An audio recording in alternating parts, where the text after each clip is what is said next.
तो मैं आज एक्सप्लेन करने वाला हूँ वन पीस में जितने भी सारे डी है मैं उनके बारे में बात करने वाला हूँ। पर ये जितने भी डी है वो एनीमे में होने चाहिए। मैं मांगा के बारे में नहीं बात करने वाला। मांगा में कोई भी कैरेक्टर डी बन जाता है और मैंने वन पीस का मांगा अभी तक रीड नहीं किया है। मैं अभी तक एनीमे के एगेट आर्क स्टार्ट किया हूँ और एगेट आर्क का मैं 1092 एपिसोड तक मैं देखा हूँ अभी तक। तो मैं उसी के ऊपर बात करूँगा कि अभी तक एनीमे में कितने सारे डी आ चुके हैं। उससे पहले चैनल को सब्सक्राइब जरूर करना क्योंकि ऐसे ही एनिमे रिलेटेड कंटेंट वीडियो आती रहती है। Number 10 Jaguar D Saul.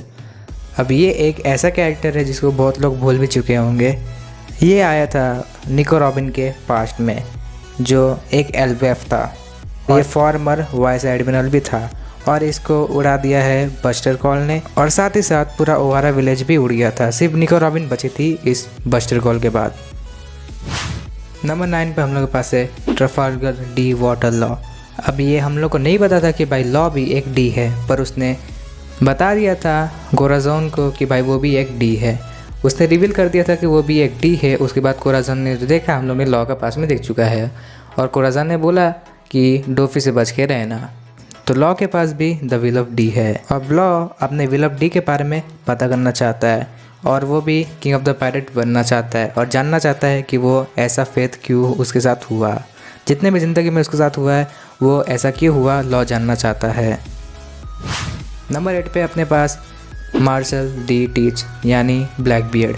अब ये एक ऐसा डी है जो किसी को पसंद ना हो और मुझे भी खासकर ब्लैक बियर्ड ठीक ठाक लगता है। अब मार्शल डी टीच यानी अपने ब्लैक बियर्ड ने एस को जेल में डलवा दिया था और उसका एग्जीक्यूशन हो गया और उसने वाइट बियर्ड को भी मरवा दिया। अब ये ऐसा कैरेक्टर है जो ज़्यादा लोग को पसंद नहीं है और ये शायद एक विल ऑफ डी है जो रॉजर इसका बिल्कुल भी वेट नहीं कर रहा था, क्योंकि रॉजर जो डी का वेट कर रहा था वो तो हम सब जानते ही हैं। अब ब्लैक बियर्ड शायद फाइनल सागा में विलन होगा। नंबर 7 पोर्कस डी रोग। तो पोर्कस डी रोग गोल्ड डी रॉजर यानी अपने किंग ऑफ द पायरेट्स की वाइफ है और मदर है पोर्कस डी एस का। अब किंग ऑफ द पायरेट्स का वाइफ है तो तुम जानते हो इसने क्या हुआ था, तुम्हें सब पता होगा, तो मैं इसके बारे में ज़्यादा कुछ बात नहीं करना चाहता। नंबर 6 पे अपने पास है पोर्कस डी एस। अब किंग ऑफ द पायरेट्स का बेटा होना एस को बिल्कुल भी पसंद नहीं था, पर वो भी एक विल ऑफ डी है और उसने ऐसा दिखाया कि भाई वो बहुत ज़्यादा स्ट्रॉन्ग था, पर अगर उसका एग्जीक्यूशन नहीं होता तो हम देखते एस बहुत ज़्यादा पावरफुल और बन जाता, लेकिन उसका एग्जीक्यूशन हो गया जो उसके फेथ में लिखी थी।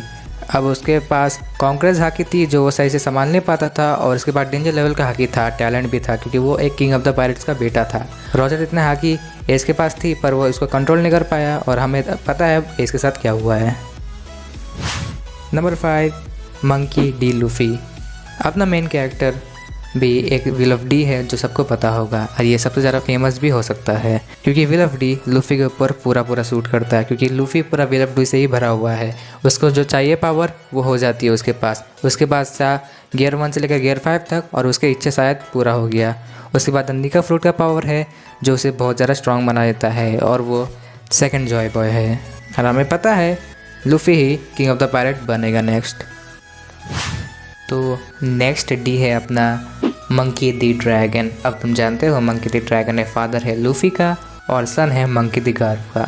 मरीन हीरो मंकी दी गार्प का सन होने के नाते इसके पास खतरनाक लेवल का कॉन्करर हाकी होगा, प्लस इसके पास एक डेविल फ्रूट है वो पूरा अननोन है। हमें नहीं पता है अभी तक कि इस मंकी दी ड्रैगन के पास कौन सा डेविल फ्रूट है और इसके पास पावर क्या क्या हो सकते हैं, पर ऑब्वियसली इसके पास खतरनाक लेवल की हाकी होगी क्योंकि उसके सन और उसके फादर दोनों के पास डेंजर लेवल की हाकी है और इसके पास डेविल फ्रूट तो मिस्टीरियस होगा ही। तो विल ऑफ डी मंकी के ड्रैगन के पास भी है।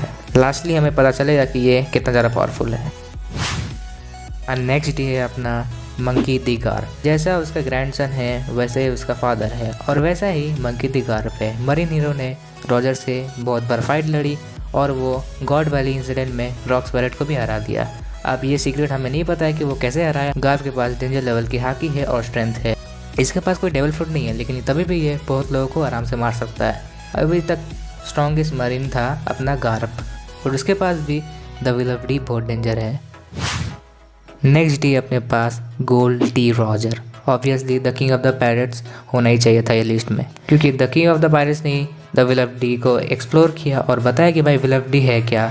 वाइट बियर्ड को बताया था पर हमें तो नहीं पता विल ऑफ डी है क्या, लेकिन वो सिर्फ रॉजर को पता है।